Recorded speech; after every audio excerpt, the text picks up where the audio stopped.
Сәлем баршаңызға, құрметті көрермендер, құрметті тігін сүйер қыз-келіншектер.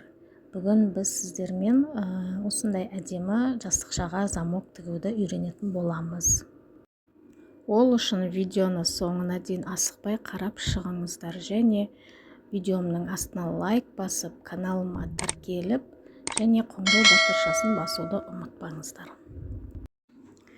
Жастықшамыздың өлшемі 50-50 болғандықтан астыңғы матасына да 50-50 етіп сызып өлшеп аламыз.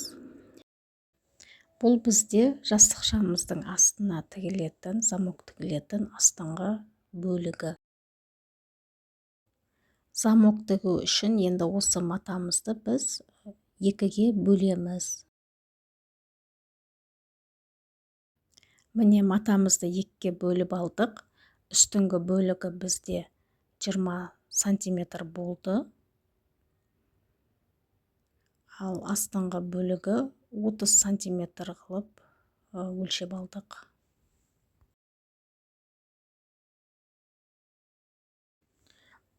Матамыздың үстіңгі бөлігі 20 сантиметр өлшеп алынған матаны сол жағын қаратып аламыз. Одан кейін замок тігілетін жерді 3 сантиметр қылып өлшеп аламыз.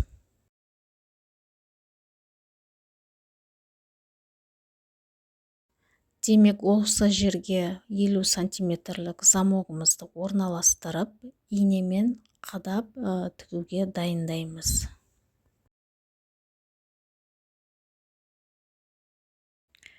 Міне, инемен қадап шықтық. Енді осы жерді машинамен тігіп шығайық. Тігісімізді қадағалап отырамыз. Тіккен замогымыз түзу әрі сапалы болып шығу керек. Сол үшін тартыңқырап тіккен дұрыс. Міне, замогымызды тігіп шықтық. Бұл яғни бізде үстіңгі бөлігі жастықшамыздың. Енді қалған бөлігі, астыңғы бөлігін замокты инемен қадап, түзулеп тігіске дайындаймыз. Содан кейін дайын болған замокты машинкамен тігіп шығамыз.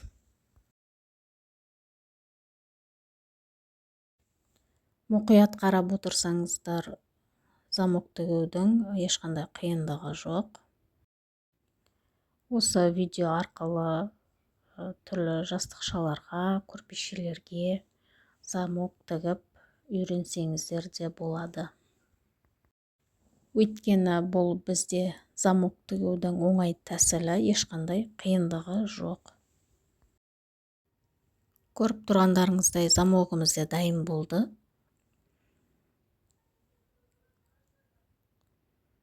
Міне, көріп тұрғандарыңыздай екі жағын тігіп, алдын ала тігіліп дайындалған жастықшаның беті 50-50 сантиметр.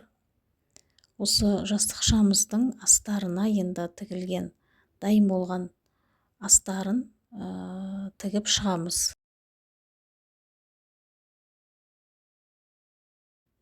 Екі бөлікті де оң жақ беттерімен бір-бірін беттестіріп, түзулеп, инемен алдымен қадап шығамыз.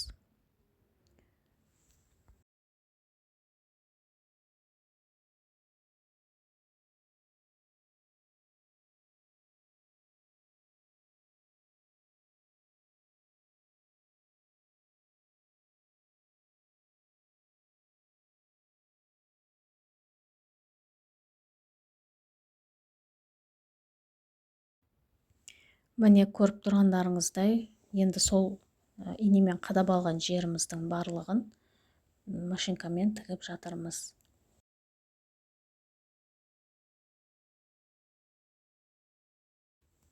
Қарап отырсаңыздар, ешқандай қиындығы жоқ.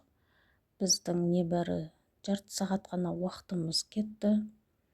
Дәл осы видеодағыдай жастықшаларға, көрпешелерге замок тігіп үйренсеңіздер болады. Бұл бізде замок тігудің ең қарапайым және оңай жолы болып табылады.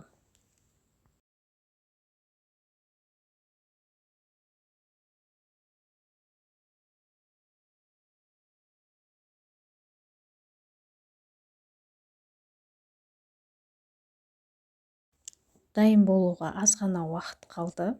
Егер сіздерге видеом ұнап жатса, видеома лайк басып, каналыма тіркеліп, және қоңырау батырмасын басуды ұмытпаңыздар.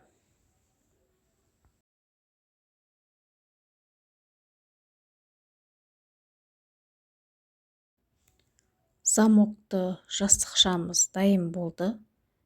Жанындағы артық маталардың барлығын қиып алып тастаймыз.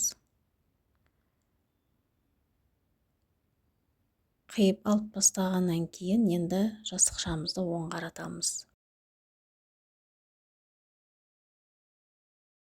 Бұрышын бәрін шығарып, түзулеп, міне көріп тұрғандарыңыздай әдемі жастықшамыз дайын болды. Міне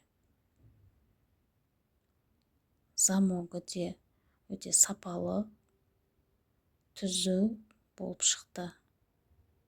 Міне құрметті көрермендер, біздің бүгінгі сабағымыз осымен аяқталды. Егер сіздерге ұнап жатса, комментарий бөліміне өз пікірлеріңізді жазуды ұмытпаңыздар.